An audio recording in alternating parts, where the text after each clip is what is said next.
Hello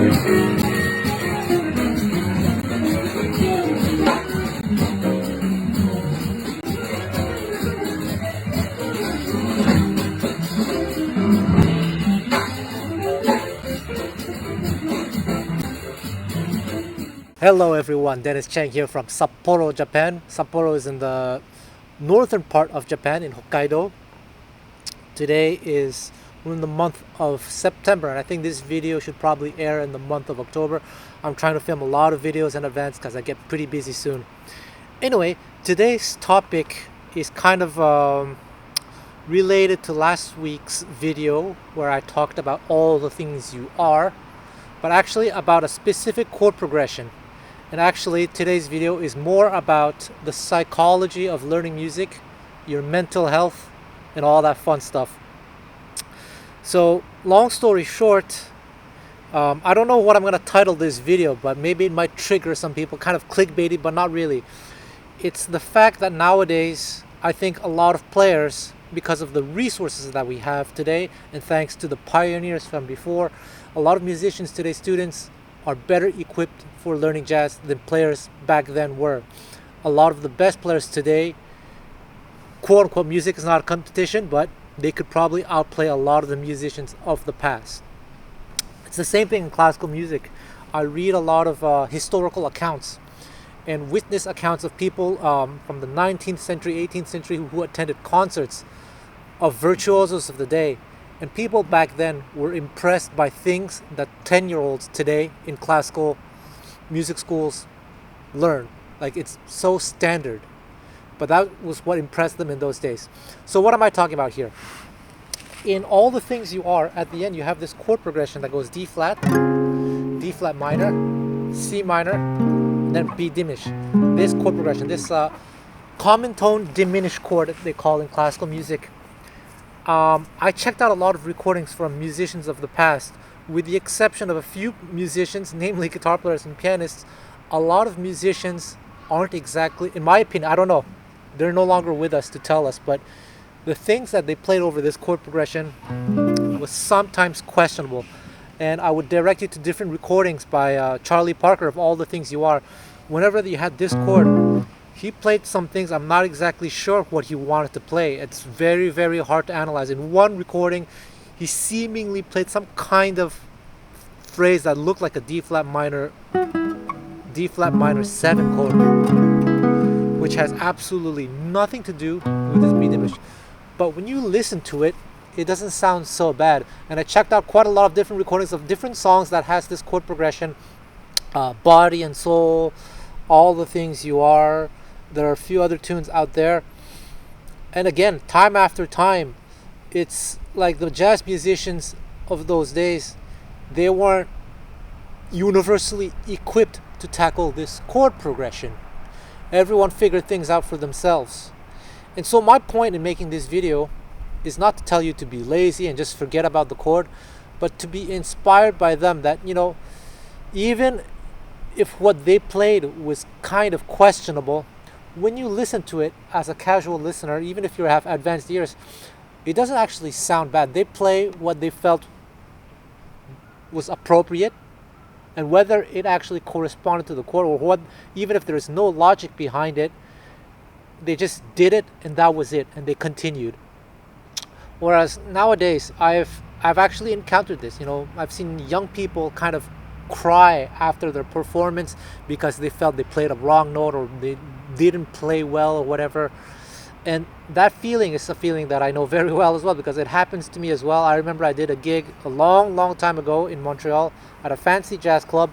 I felt I played so poorly, so poorly, that I wouldn't say I was depressed, but there was this very, very, very dark feeling in my heart. And that same gig, some young guy walked up to me and he told me that I saved his life, and he gave me $100 bill. So it's really just a matter of perspective now. Again, I'm not saying to be lazy. You have to practice hard. You have to strive. When you practice, you're striving for perfection. But also, don't beat yourself up. I make a lot of these kinds of videos because I don't think many people talk about this, but it's very important. And be inspired by a lot of these old players. Check out a lot of these old players. I wouldn't want to use the word mistake, but they play a lot of notes that are sometimes questionable. Perhaps whatever the logic was, maybe there wasn't any, but they did it, and that was it, and they lived with it. And I think that's a very important thing to understand. We're human. When I recorded DC Music School players, I think he wouldn't mind that I said this. Dan Wilson, for example, after each take says, it wasn't perfect, but it's human. Let's move on to the next song. Right? If you try to be too anal about things, I mean, it's great to be a perfectionist, but don't let it, affect you in a negative way, because it could. As I've said many times before in previous videos, I've transcribed so many jazz solos. Well, transcribe may not be the word, but I've listened to many jazz solos and listened very attentively, trying to figure out what they were doing. And a lot of these old masters, again, they were not perfect. Even John Coltrane, who was reported to have practiced giant steps for a very long time, when it came time to record it in studio, there are a few moments where he kind of missed the changes. So there we go. Oh, there's a crow right there. I don't know if we're going to see it. So that's the point of today's video. But that said, let's talk about this chord progression. So you have like a 3 minor to the flat 3 diminished to the 2, 5, 1. What you could play, the kind of knowledge that you have today. I want to share with you some of the most musical things, in my opinion, that you could do. Things that I do anyway. And obviously, you can play a diminished arpeggio. But I like to try to make things a little bit less obvious and a little bit more melodic. So already you can be inspired by the melody of all the things you are that goes. So it goes here, this note. It's a B diminished, but you add this note, this G natural. Learn this, it's very beautiful. So you can be playing a solo, let's say you're over the C minor chord.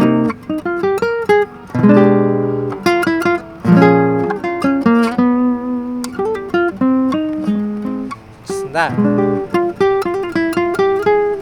Just focusing on these fragments here.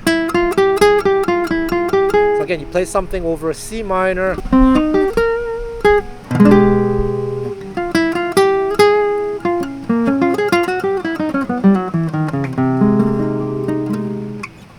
That's one little trick there. And you can find the same note over here.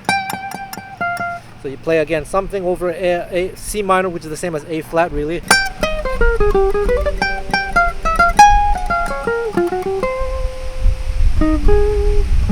Very beautiful. You have this arpeggio that's very nice.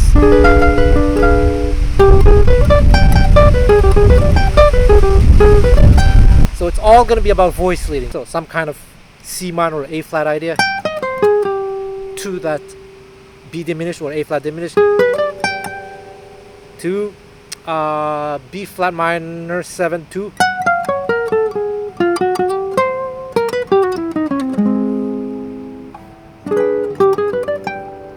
And that same shape on the guitar works well here too. And I personally think G7.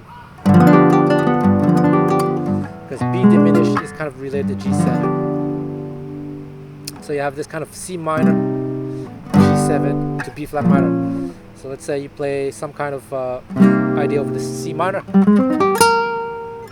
Then after to the B diminished,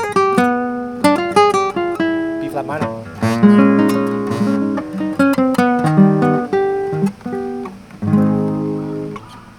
Here another example using the same concept, C minor. Go to the G7 to B flat minor.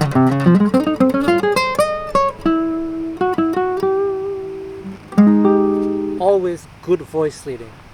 So that's a fun concept to play with. And then one of the most popular things to do nowadays, if you go back to C minor, you realize we want to get to B flat minor. So instead of thinking B diminished, you just do minor 7, minor 7, minor 7. This Also an idea if you guys are into gypsy jazz. Django Reinhardt was quite fond of this in the late 40s. So you can play some kind of, again, A flat major idea, C minor, then after B minor, then B flat minor. And this happens in standards like 4, right? At one point you have this in the key of E flat, G minor, F sharp minor. It's the same thing. So this is something that jazz musicians discovered towards the mid 40s or so, and then became one of the standard substitutions over this diminished chord. So you have quite a lot of options. And another one that I actually like, and this is purposely not playing the changes, but is actually doing C minor and then F7. So the dominant of B flat minor. So this F7 has nothing to do with beat diminished. It's in fact, it's wrong, but it's about leading in to B flat minor, and the voice leading is very nice. You have C minor, then F, then B minor.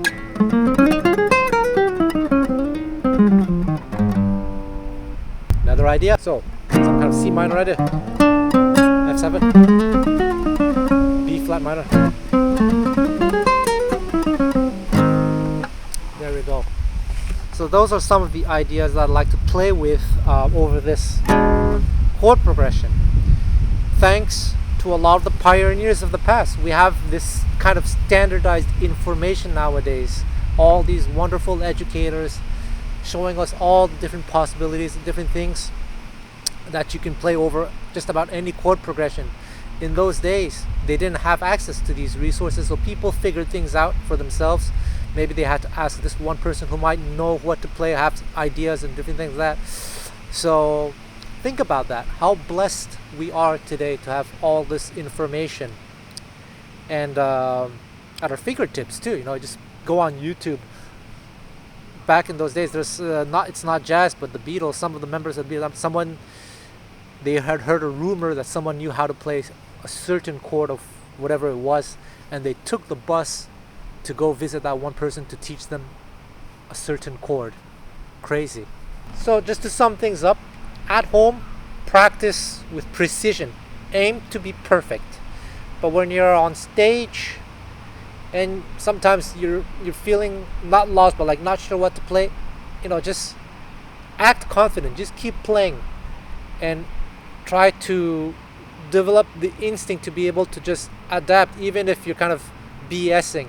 It's happened to me before. Sometimes, you know, especially when I play with singers and they want to play a song in a different key. That happened just a few days ago. My friend, she wanted to sing Body and Soul in A flat, and I didn't have the chart with me. I just had the transpose on the spot. Then it was my turn to solo. There were a few moments like I was like, oh crap, I didn't concentrate hard enough, and I kind of got lost in the changes, but I just kept playing, used my ears. Didn't always work out, but eventually when I knew where to resolve, I resolved where I had to. I think I have a video of that actually.